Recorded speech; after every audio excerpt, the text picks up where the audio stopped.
Mafia Korean boss saw the nurse slapped his pregnant black wife. What he did will leave you shocked.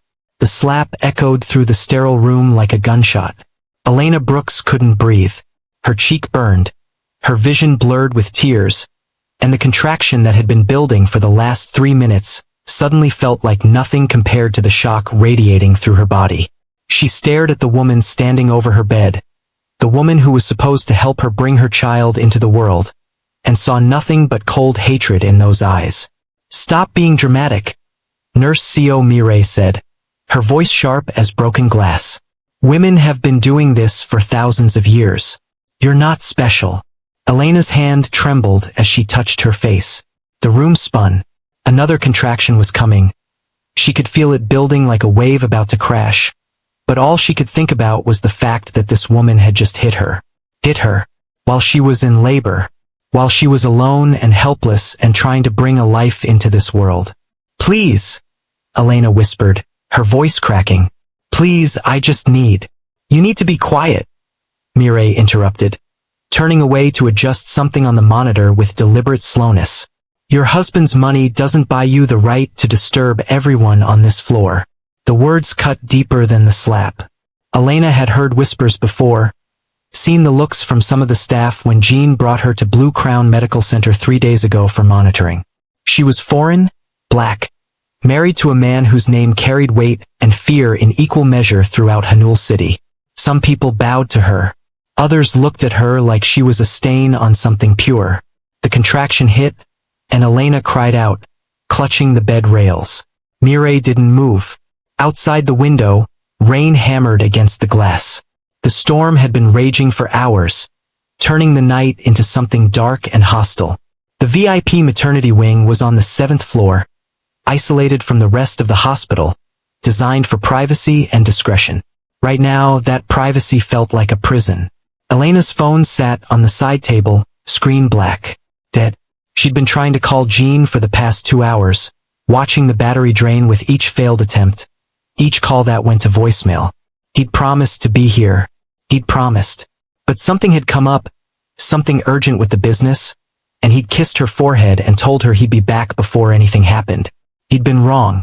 "Water," Elena gasped when the contraction finally released its grip. "Please, can I have water?" Mireille looked at her with something like disgust. "You can wait. I have other patients who actually need me." "There's no one else on this floor?" Elena said, her voice stronger now despite the pain. "I heard the staff talking. The other rooms are empty tonight." Mireille's jaw tightened. For a moment, something dangerous flashed across her face. Something that made Elena's survival instincts scream a warning. But then the nurse smiled, cold and sharp. "Then I suppose you'll have plenty of time to think about how lucky you are," Mireille said softly. "To have everything you have. To take what doesn't belong to you." Before Elena could respond, before she could even process what that meant, Mireille walked out of the room, letting the door swing shut with a hollow click. The lock engaged with a sound that made Elena's heart stop. She was locked in. Elena stared at the door, her mind refusing to accept what was happening. This couldn't be real. This was a hospital.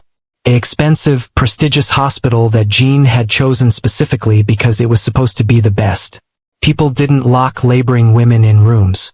Nurses didn't hit their patients. This wasn't happening. Another contraction built, and this time Elena screamed. She screamed for help, for anyone, for her husband. But the only answer was the thunder outside and the cold silence of the empty corridor beyond her door. Before we dive deeper, let us know in the comments where you're watching from. We'd love to hear from you. And if you're new here, click on the subscribe button so you never miss any of our upcoming videos. Across the city, in a warehouse that smelled of salt water and motor oil, Jin Seok-han sat at a metal table with 3 men who wanted to kill him. They didn't show it, of course. They smiled and bowed and offered him expensive whiskey that he didn't touch. But Jean had been in this business long enough to read the truth in the tightness around their eyes, the way their hands stayed close to their jackets, the almost imperceptible nod the leader gave to the man by the door. "We appreciate you coming personally," Kim Jae-sung said, sliding a contract across the table. "Given the delicate nature of this arrangement, Jin didn't look at the contract. He kept his eyes on Jae-sung, watching the older man's face for any tell, any hint of the betrayal Jin's sources had warned him about. This meeting was supposed to finalize a shipping agreement that would move their operation into legitimate territory, but the intelligence he'd received 3 hours ago suggested Jae-sung was planning to eliminate him and absorb his network. The nature is only delicate if one of us plans to break our word, Jin said quietly. Jae-sung's smile didn't waver. Of course, we are men of honor.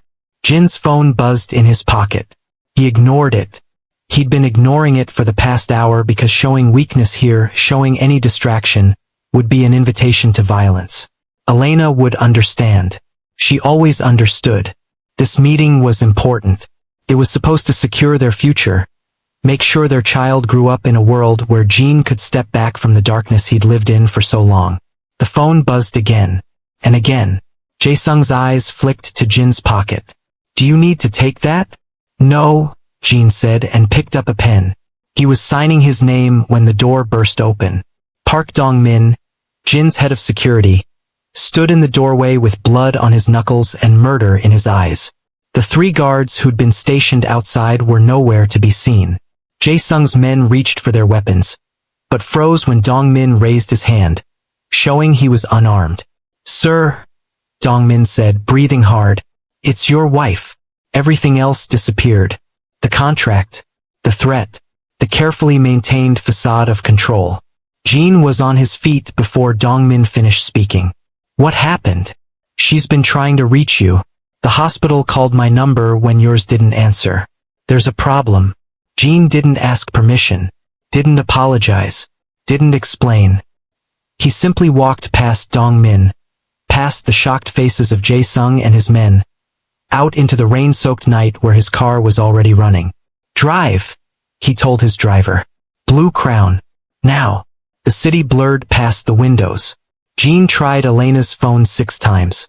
Each call went straight to voicemail. He called the hospital's main line and was transferred 3 times before reaching someone who would talk to him. Mr. Jin, your wife is in active labor, a nervous administrator said. She's been asking for you. I'm 10 minutes away. Who's attending to her? A pause. The head nurse on the VIP floor. Nurse Seo. I want a doctor with her. Now. Sir. Nurse Seo is very experienced. I didn't ask about her experience, Jin said, his voice dropping to the tone that made men with guns reconsider their life choices. I want a doctor with my wife in the next 5 minutes, or I want to know why that's not possible. Another pause, longer this time. I'll personally check on her, sir. The line went dead. Jin stared at his phone, at the missed calls from Elena's number, at the timestamps showing she'd been trying to reach him for hours. Guilt twisted in his chest, cold and sharp. He'd promised her, promised he'd be there, promised she wouldn't have to do this alone. The car skidded to a stop in front of Blue Crown Medical Center. Jin was out before it fully stopped, striding through the rain toward the entrance. The security guard at the door took one look at his face and stepped aside without asking for identification. The elevator ride to the 7th floor took 30 seconds. Felt like 30 hours. The VIP maternity wing was silent when the doors opened. Too silent. Jin had been here before when they'd toured the facility. He remembered soft music, gentle voices, the occasional cry of a newborn. Now there was nothing but the hum of fluorescent lights and the whisper of his own footsteps on the polished floor. Elena's room was at the end of the corridor. Jin could see the door from the elevator, see the light spilling out from underneath. He walked toward it, his heart pounding in a way it never did during negotiations or threats or violence. He opened the door and stopped breathing. Elena was curled on her side in the hospital bed, her face buried in the pillow, her body shaking. One hand clutched her swollen belly. The other was pressed against her cheek, and even from the doorway Jin could see the redness there, the swelling that meant someone had struck her. Elena, he said, and his voice cracked on her name. She looked up, and the relief in her eyes was immediately replaced by something worse. Shame. As if she was embarrassed to be seen like this, as if any of this was her fault. Jin, she whispered. You came. He was across the room in 3 strides, kneeling beside the bed, his hands hovering over her face because he wanted to touch her but was afraid of causing more pain. "Who did this?" "I'm okay," she said, trying to smile. "The baby's okay. Elena, who touched you?" She closed her eyes. A tear slipped down her cheek, following the curve of the swelling. "The nurse, Mireille. She got angry when I asked for help. She said I was being dramatic. And when I tried to call you again, she took my phone and it fell and—" Elena's words cut off as another contraction seized her. Jin watched helplessly as pain transformed her face, as she gripped his hand hard enough to bruise. He counted the seconds. 45. 45 seconds where the woman he loved was in agony and there was nothing he could do except be there, which was the one thing he'd failed at tonight. When the contraction passed, Elena sagged against the pillows, exhausted. "I'm sorry," she breathed. "I know you had important—" "Stop," Jin said gently. He touched her face, carefully avoiding the bruise. "Nothing is more important than you. Nothing. Do you understand me?" She nodded, but he could see she didn't really believe it. How could she, when he'd left her alone for this? Jin stood and walked to the door, opened it. The corridor was still empty, but he could hear voices now, nervous whispers coming from the nurse's station around the corner. He stepped out into the hall. "I need the head nurse," he called out, his voice carrying like a blade. "Seo Mireille. I need her here now." The whispers stopped. Jin waited, counting his own heartbeats, feeling the cold rage in his chest settle into something calculated and precise. This wasn't the hot anger of the moment. This was the fury of a man who'd built an empire on knowing exactly how to make people regret their mistakes. Footsteps approached. A woman in scrubs appeared, mid-40s, with tired eyes and a professional smile that wavered when she saw his face. "Mr. Jin, I'm Nurse Seo. I've been caring for your wife." "You hit her," Jin said quietly. The smile disappeared. "I'm sorry, what?" "You struck my wife. While she was in labor. While she was alone and vulnerable and in pain." Mireille's face went pale, then flushed red. "Sir, I don't know what she told you, but that's absolutely not. Are you calling her a liar?" The question hung in the air like a noose. Mireille opened her mouth, closed it, seemed to be calculating her odds. Around the corner, Jin could hear more footsteps, more people gathering but not daring to show themselves. "Your wife has been very emotional," Mireille said carefully. "The pain of labor can sometimes cause confusion. I may have been firm with her when she became hysterical, but I would never." "Show me your hands," Jin said. "Excuse me? Your hands. Show them to me." Mireille hesitated, then held out her hands, palms up. Jin looked at them at the slight redness across the right palm, the kind of mark that came from striking something. "The bruise on my wife's face," Jin said, still in that same quiet voice. "It matches the size of your hand. Would you like me to call the police to verify that? Or would you prefer to be honest with me now?" Mireille's composure cracked. "Do you have any idea what people like you have done?" she hissed. "What your business has destroyed. My husband lost everything because of you. His job, his dignity, everything. And she gets to walk around dripping in jewelry, living in luxury, acting like she's better than everyone. So you hit her," Jin finished. "You hit a pregnant woman in active labor because you blame me for your husband's failures." "He didn't fail," Mireille snapped. "You ruined him. You people ruin everything you touch. And then you expect the rest of us to bow and smile and be grateful for scraps." If you're enjoying the story so far, hit the like button and let us know your thoughts in the comments. Your support helps us bring you more powerful stories like this one. Jin studied her for a long moment. He could see it now, the grief and rage that had festered into something poisonous. He'd seen it before in other people who'd been caught in the wake of his world. Some of them had legitimate grievances. His business, even the legitimate parts of it, sometimes crushed people who got in the way. But none of that gave her the right to hurt Elena. "Call security," Jin said, not taking his eyes off Mireille. "And call the hospital administrator. Also call the police." The color drained from Mireille's face. "You can't. I can, Jin said softly. And I will. You assaulted a patient. In a hospital. While she was in labor. There will be security footage. There will be an investigation. And if I find out that anyone else on this staff knew what you were doing and did nothing, they will face consequences too. You think your money can? This has nothing to do with money, Jin interrupted. This has to do with the fact that you violated every oath you took as a nurse. You became the thing you claim to hate. And now you'll face the consequences of that choice. 2 security guards appeared from around the corner, summoned by someone Jin hadn't seen. Behind them came a man in a white coat, the hospital administrator Jin had spoken to on the phone, looking like he was watching his career implode in real time. Mr. Jin, the administrator began. I assure you, I need a doctor with my wife immediately, Jin said, cutting through the platitudes. I need someone who will actually care for her, and I need this woman removed from the premises while we wait for the police.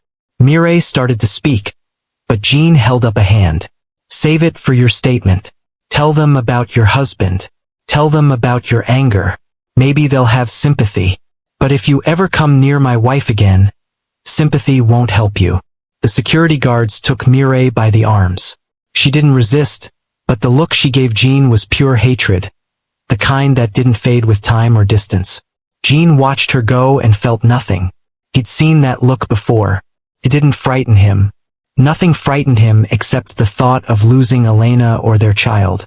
Sir, the administrator said, wringing his hands, I am deeply, deeply sorry. This is unprecedented. We will of course cover all medical costs, and if there's anything else. I want a full investigation, Jin said. I want to know how long this woman has been abusing patients. I want to know who knew about it. And I want systemic changes to make sure it never happens again. Of course, absolutely. And I want a new nurse. Someone gentle. Someone who still remembers why they chose this profession. The administrator nodded frantically and hurried away, already pulling out his phone. Jin stood alone in the corridor for a moment, letting the adrenaline fade, letting himself feel the guilt that had been building since Dongmin burst into that warehouse. He should have been here, should have answered his phone, should have prioritized the woman he loved over a business deal that probably would have ended in violence anyway. He'd spent so many years learning to be hard, to be calculating, to put business first, that he'd almost forgotten the most important thing. None of it mattered if he lost her. Jin walked back into Elena's room. She was sitting up now, one hand on her belly, watching the door with wide eyes. Is she gone? Elena asked. She's gone. She won't bother you again. Jin, you didn't have to. Yes, he said firmly, returning to kneel beside her bed. I did, and I should have done it hours ago. I should have been here. Elena reached out and touched his face, her fingers gentle. You're here now. I'm sorry, he said, and meant it with every part of himself. I'm so sorry, Elena. You tried to call me and I ignored it because I thought a business deal was more important. I left you alone when you needed me most. You didn't know, she said softly. How could you have known? I should have trusted my instincts. I had a bad feeling about leaving you here, but I ignored it. I won't do that again. Another contraction came, and this time Jin was ready. He held Elena's hand, counted through the pain with her, whispered encouragement and love in both English and Korean. When it passed, she looked at him with exhausted eyes. I was so scared, she admitted. Not just of the pain but of her. The way she looked at me, like I was something disgusting, like I didn't deserve to be here. You deserve everything, Jin said fiercely. Everything good in this world. And anyone who makes you feel otherwise will answer to me. That's very Mafia boss of you, Elena said with a weak smile. Good. Let them remember who they're dealing with. There was a soft knock on the door. A woman in scrubs entered, older than Mireille, with silver hair and kind eyes that immediately went to Elena. I'm Nurse Han Soo-yun, she said gently. I'll be taking care of you from now on. First, let me say I'm sorry. What happened to you was wrong, and it never should have occurred. You have my word that I will do everything in my power to make sure the rest of your experience here is what it should have been from the start. Elena's eyes filled with tears. Thank you. Soo-yeon moved around the room with quiet efficiency, checking monitors, adjusting Elena's position, explaining everything she was doing in a soft voice that somehow made the clinical space feel warmer. She brought water without being asked. She held Elena's hand during the next contraction and coached her through the breathing. You're doing beautifully, Soo-yeon said. Your baby will be here soon. I can tell she's eager to meet her parents. Elena asked. Soo-yeon smiled. Call it intuition. I've been doing this for 30 years. I'm usually right. Over the next 2 hours, the storm outside began to fade. The contractions grew closer together, more intense. Soo-yeon never left the room. Neither did Jin. He stood beside Elena, holding her hand, whispering words of encouragement, being the anchor she needed. Between contractions, they talked. About names they'd chosen. About the nursery Jin had been secretly decorating with help from Elena's mother. About their fears and hopes and the strange, terrifying, beautiful thing they were about to become together. I never thought I'd have this, Elena said during a quiet moment. A family. Someone who would fight for me the way you did tonight. You'll always have me, Jin promised. And our daughter will grow up knowing she's loved. Knowing she's protected. Knowing that her mother is the strongest person I've ever met. I don't feel strong right now. You're bringing life into the world, Jin said. There's nothing stronger than that. A doctor arrived, checked Elena's progress, and nodded with satisfaction. It's time, she said. Are you ready? Elena looked at Jin, and he saw the fear there, the exhaustion, but also the determination. She squeezed his hand. Ready, she said. We're halfway through this incredible story. If you haven't subscribed yet, now's the perfect time. Click that subscribe button and turn on notifications so you don't miss the ending. The next 30 minutes were a blur of pain and effort and encouragement. Jin had faced down armed men, negotiated with killers, walked through situations where one wrong word meant death. None of it compared to watching Elena fight to bring their child into the world. He felt useless and awed in equal measure. Soo-yeon was amazing, guiding Elena through each push, knowing exactly when to encourage and when to give her a moment to breathe. The doctor worked with calm efficiency. And Elena, his Elena, was a warrior. She screamed and cried and cursed and pushed through pain that Jin couldn't imagine. And when the doctor finally said, "One more, I can see the head," Elena gathered every bit of strength she had left and brought their daughter into the world. The baby's cry filled the room, and Jin felt something break open in his chest. The doctor placed the tiny, perfect creature on Elena's chest, and Elena sobbed, laughing and crying at the same time, her hands gentle as she touched their daughter's face. "Hi," Elena whispered. "Hi, baby. We've been waiting for you." Jin couldn't speak, couldn't move, could only stare at the two most important people in his world and feel gratitude so overwhelming it brought him to his knees. He knelt beside the bed, one hand on Elena's shoulder, one finger gently stroking his daughter's impossibly tiny hand. "She's perfect," he managed to say. "You're both perfect." The baby wrapped her fingers around his, and Jin felt his heart complete a transformation that had started the moment he met Elena. All the violence, all the darkness, all the things he'd done to survive in his world, it all faded into background noise compared to this moment, to this love. Soo-yeon gave them time, quietly cleaning up, giving the new family space to bond. When she finally approached to take the baby for measurements and tests, she did it with such gentleness that Elena didn't even hesitate to hand over their daughter. "She's strong," Soo-yeon said as she worked. "Good lungs, good color. 7 pounds, 4 ounces, 19 inches. Perfect in every way." She wrapped the baby in a soft blanket and returned her to Elena's arms. "What will you name her?" Elena looked at Jin and they both smiled. They'd had this conversation a dozen times, lying in bed late at night, imagining this moment. "Nari," Elena said softly. "It means lily in Korean, and her middle name will be Grace."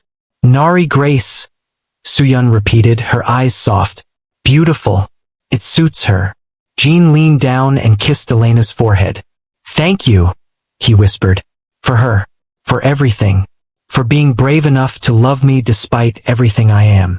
"You make it easy," Elena said, looking up at him with tired, happy eyes. "Though tonight was a bit dramatic, even for us. I promise the rest of our life will be boring by comparison." "Liar," Elena said, but she was smiling. There was a knock on the door. The hospital administrator stood there, looking nervous. "Mr. Jin, I'm sorry to interrupt, but the police are here. They need to take your statement about the incident."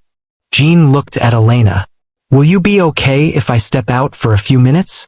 "We'll be fine," Elena said, glancing at Soo-yeon, who nodded reassuringly. "Go. Make sure they understand exactly what happened." Jin stepped into the corridor where two police officers waited. One was young, clearly uncomfortable with the situation. The other was older, a detective with sharp eyes who'd probably seen everything. "Mr. Jin," the detective said, "I'm Detective Park.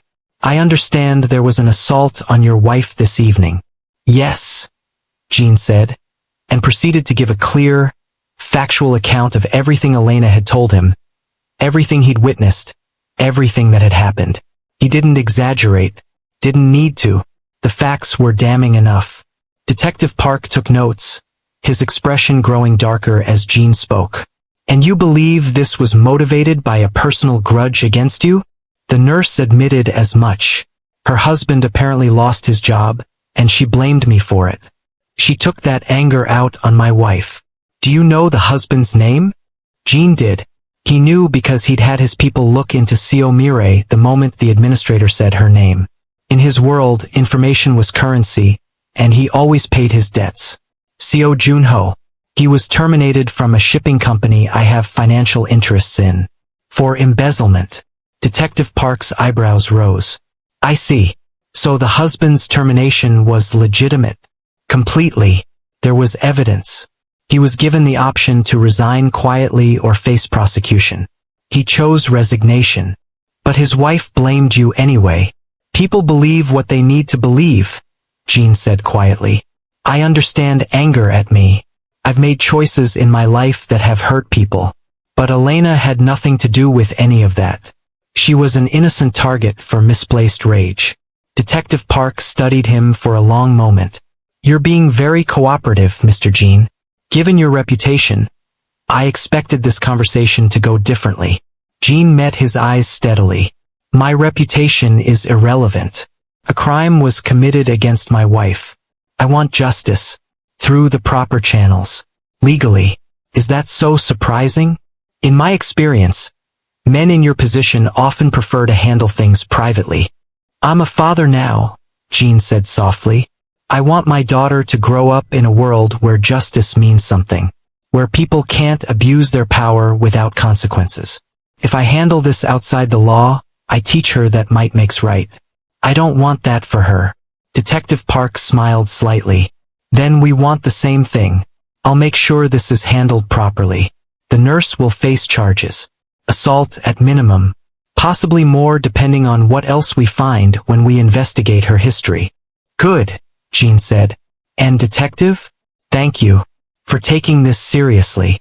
"Every victim deserves to be taken seriously," Park said. "Rich or poor, foreign or local, connected or not. That's the job." Jin returned to Elena's room to find her sleeping. Nari tucked safely in the bassinet beside the bed. Soo-yeon was sitting in a chair by the window, knitting something small and blue.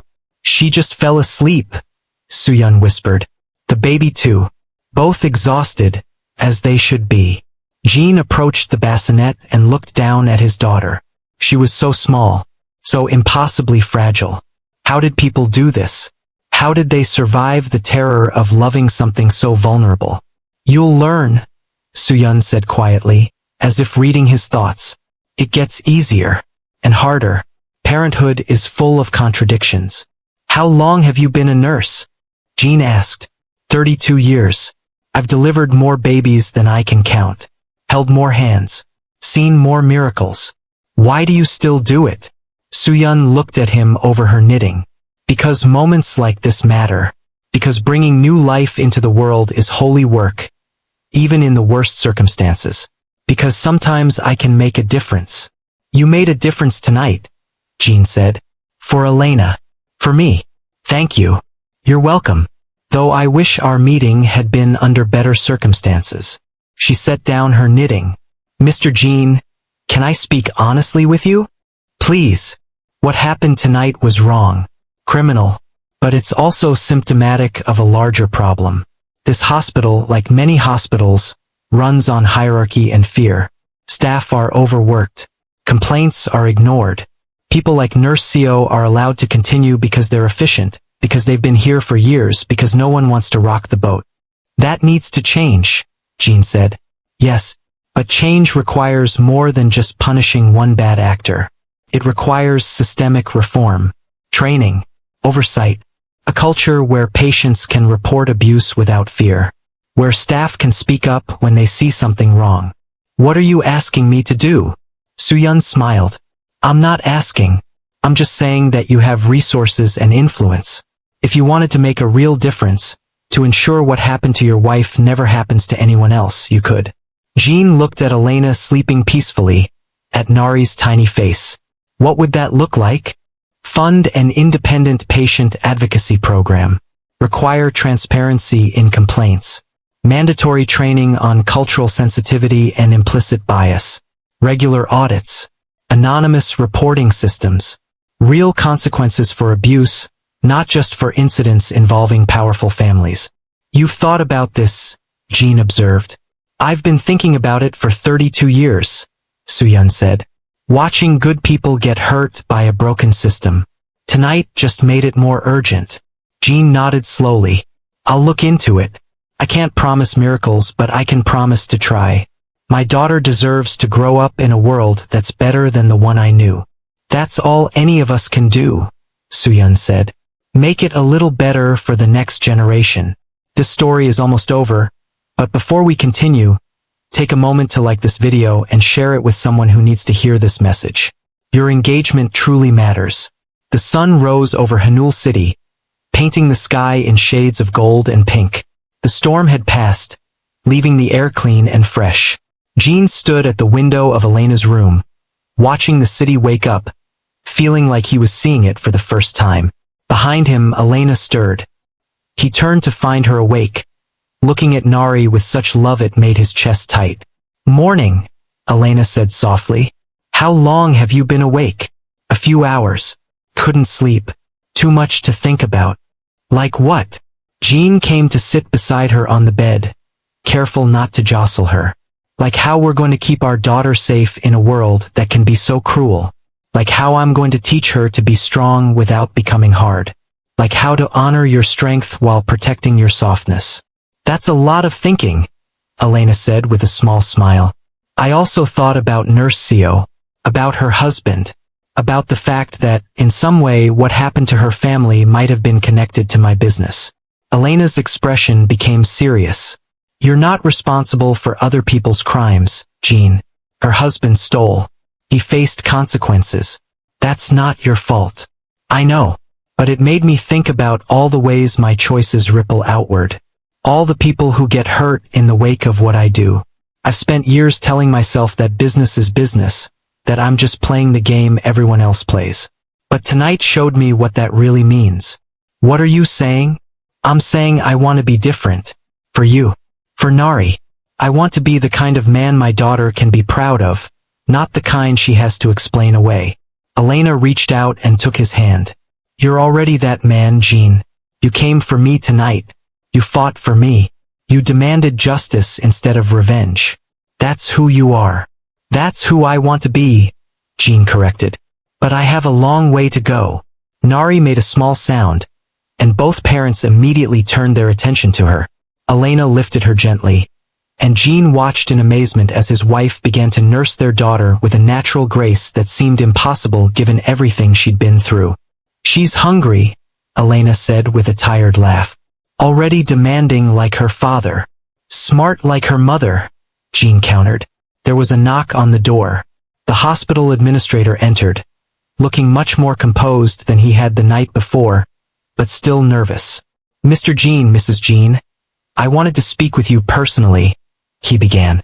First, to apologize again for what happened, and second, to inform you of the steps we're taking. Go on, Jean said. Nurse CO has been permanently terminated. The police have charged her with assault. We've also begun a full review of all incidents reported on the VIP floor for the past 5 years. If we find any pattern of abuse or misconduct, those responsible will be held accountable. That's a start, Jean said. But it's not enough. The administrator paled slightly. What else would you suggest? I want a complete overhaul of your patient protection policies. I want anonymous reporting systems. I want regular audits by outside agencies. I want every member of your staff trained in cultural sensitivity and patient advocacy. And I want a patient liaison position created. Someone whose only job is to ensure patients feel safe and heard. That's extensive, the administrator said. It's necessary, Jean replied. What happened to my wife could have happened to anyone. Someone less connected. Someone who couldn't fight back. Someone who had no voice. I want you to build a system that protects those people. And if we don't? Jean smiled coldly. Then I'll make sure every family in this city knows what happened here. I'll make sure they know that Blue Crown Medical Center allowed a nurse to assault a laboring patient. I'll make sure your reputation never recovers. But I'd rather work with you to make real change. The administrator swallowed hard. I'll begin implementing these changes immediately. You have my word. Good. I'll be checking. Jean said. I'll be sending my own people to audit your progress. This isn't about one incident anymore. It's about creating systemic change. After the administrator left, Elena looked at Jean with something like wonder. You're really going to do this? Push for reform. I am. Suyun was right. I have resources and influence. I should use them for something that matters. Who are you and what have you done with my morally ambiguous mafia husband? Elena teased gently. He became a father, Jean said seriously, and he realized that the world he was building wasn't one he wanted his daughter to inherit. They sat in comfortable silence for a while, watching Nari sleep after her feeding. The morning sun filled the room with warm light. Outside the window, the city continued its daily rhythm, oblivious to the small miracle that had occurred in this room. Jean, Elena said softly, thank you for everything you did last night, for believing me, for fighting for me. Always, he promised. I will always fight for you, both of you, even when it means fighting parts of myself. There was another knock, and Suyun entered with a wheelchair. I hate to interrupt, but if you're feeling up to it, Mrs. Jean, we should get you moved to a recovery room. This space will be more comfortable for the next few days while we monitor both you and little Nari. Elena nodded. Jean helped her into the wheelchair while Suyun carefully lifted Nari. They made a small procession down the corridor to a larger room with a window overlooking the city, a comfortable bed, and a proper nursery setup for the baby. Once Elena was settled, Suyun lingered. I wanted to tell you both something before my shift ends. What happened last night was a darkness in a place that should only know light. But the way you responded, Mr. Jean, the way you demanded justice without revenge, the way you're planning to create lasting change, that gives me hope. For this hospital, for our profession, for the patients who will come after your family. I'm just doing what should have been done a long time ago, Jean said. That's how change always starts, Suyun replied with a smile. Someone finally doing what should have been done all along. Take care of each other. Take care of that beautiful baby. And know that there are good people in this hospital who are grateful for what you're doing. After she left, Jean and Elena found themselves alone with their daughter for the first time since her birth. The weight of new parenthood settled over them like a blanket, heavy but warm. What do we do now? Elena asked, a hint of panic in her voice. How do we keep her safe? How do we teach her everything she needs to know? We do it one day at a time, Jean said, pulling a chair close to Elena's bed. We love her. We protect her. We show her through our actions what it means to be strong and kind and brave. That sounds exhausting, Elena said, but she was smiling. It probably will be, but we'll do it together. Nari stirred in her bassinet, making soft sounds. Jin reached down and carefully lifted her, still amazed by how tiny she was, how perfectly she fit in his arms. He walked to the window and looked out at the city. "Do you see that?" he said softly to his daughter. "That's Hanul City. It's beautiful and broken, kind and cruel, full of people trying their best and people who've given up trying. It's complicated, but it's home. And your mother and I are going to do everything we can to make it better for you." Elena watched them from the bed, tears streaming down her face. "I love you," she said. "Both of you. So much." "We love you too," Jin said, returning to her side. "Our strong, brave, beautiful Elena. You brought life into this world last night. You survived something terrible. You're a warrior." "I didn't feel like a warrior," Elena admitted. "I felt scared and alone." "Being brave doesn't mean not being scared," Jin said. "It means doing what needs to be done even when you're terrified. You did that. You protected our daughter. You survived. You're stronger than you know." "We both are," Elena said, reaching up to touch Nari's tiny hand. "Stronger together than apart." Jin kissed Elena's forehead, then Nari's. "Stronger together," he agreed. "Always." We're reaching the end of this powerful story, but before we wrap up, make sure you're subscribed to this channel. Click the bell icon to get notified whenever we upload new content. We have more incredible stories coming your way. Over the next few days, a rhythm developed.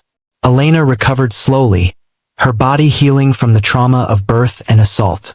Nari ate and slept and made tiny sounds that had both parents rushing to check on her. Jin barely left the hospital, conducting business from Elena's room, making calls and signing documents while his daughter slept against his chest. Detective Park returned with updates. The investigation into Seo Mirai had revealed a pattern of cruelty toward certain patients, usually foreign women, usually those married to wealthy or powerful men. Other complaints had been filed over the years but dismissed or ignored. Now those complaints would be investigated properly. "She'll face serious charges," Detective Park told Jin during one visit. "Multiple counts of assault, abuse of authority, possibly more. Her nursing license will be permanently revoked." "And her husband?" Jin asked. "That's interesting," Park said.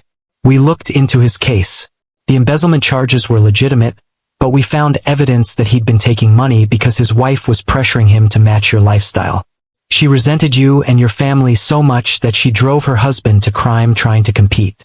So the grudge created the situation she blamed me for," Jin observed. "Ironic, isn't it? She destroyed her own life and then blamed you for the destruction."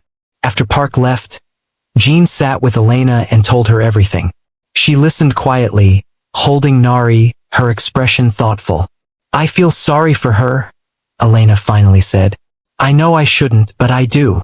Imagine being so consumed by bitterness that you destroy everything you touch." "You're kinder than I am," Jin said. "I just want to make sure she never hurts anyone again." "That's not unkind," Elena said. "That's justice. There's a difference." On the 5th day, they were finally cleared to go home. Jin had arranged for a special car seat, for their driver to take the smoothest route possible, for their home to be prepared with everything they could possibly need. He'd also arranged for around-the-clock private nursing care for the first few weeks, just in case. "You're going to be an overprotective father, aren't you?" Elena teased as they prepared to leave. "Absolutely," Jin said without shame.